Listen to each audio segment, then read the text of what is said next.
quand le solaire nous prive de terres agricoles dans Reporter.net du 17 mars 2022. Nombreux sont les développeurs de projets renouvelables à miser aujourd'hui sur le solaire en zones agricoles. Terrain plat, voie d'accès facilité et bien sûr, coût réduit du foncier. L'Agence de l'environnement et de la maîtrise de l'énergie, l'ADEME, recommande pourtant que l'installation photovoltaïque apporte directement des services, et ce, sans induire une dégradation importante de la production agricole, ni diminution des revenus issus de cette production. Rien n'arrête les opérateurs d'énergie renouvelable. En Aveyron, près de Rodez, 3 projets se préparent sur au total 200 hectares. Dans l'Hérault est réapparu fin 2021 le projet Solarzac, 200 hectares, là aussi au milieu d'un ancien domaine agricole reconverti en zone de chasse. En Lot-et-Garonne, à Allon, 700 hectares sont concernés.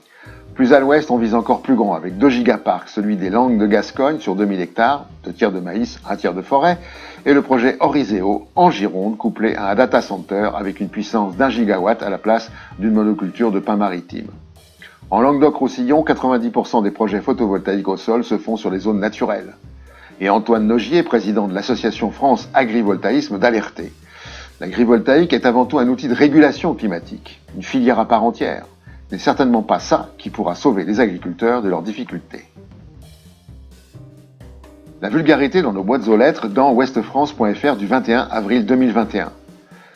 Les publicités distribuées dans les boîtes aux lettres, outre leur vulgarité, représentent un quart du papier total utilisé en France. Chaque ménage reçoit en moyenne 2,3 kg de pubs par mois. Les champions de ce gâchis sont connus, Leclerc, Carrefour, Système U devant Monoprix et Intermarché, qui dépensent chaque année plus de 2,9 milliards d'euros. Un seul geste utile, stop pub. Une partie du monde en 2050 sera inhabitable dans futurascience.com du 18 mars 2022. Pour mesurer le degré d'inconfort lié à la chaleur et le risque sur la santé, les scientifiques utilisent 2 indices.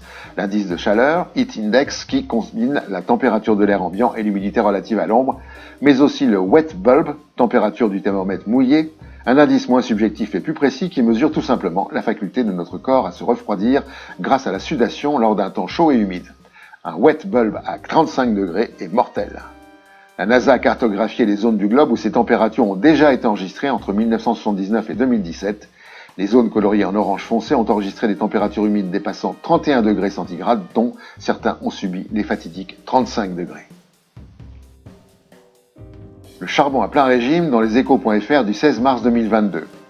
La centrale à charbon de Total, située à Saint-Avold en Moselle, pollue à plein régime. Elle consommera 90 000 tonnes de charbon russe jusqu'à son dernier souffle le 31 mars prochain. Elle aura ainsi produit en un trimestre plus d'électricité que durant toute l'année 2021.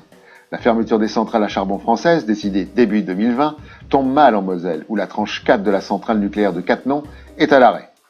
Ah, les petits bonheurs de la transition énergétique. L'impasse automobile dans caradisiaque.com du 15 mars 2022. Jean Savary, l'auteur de cet article, considérant les effets du conflit russo-ukrainien, commence par un constat.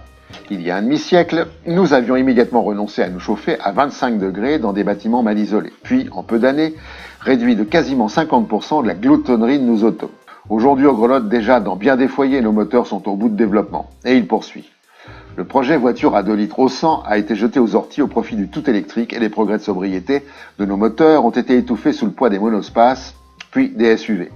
Et il pose la question des carburants d'hiver. Est-ce raisonnable de produire de l'éthanol quand on manque de blé et que le prix des engrais azotés monte en flèche?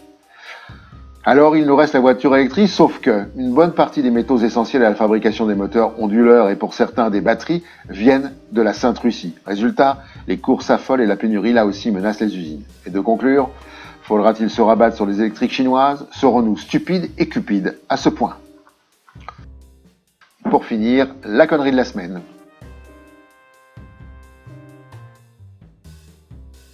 À la prochaine fois.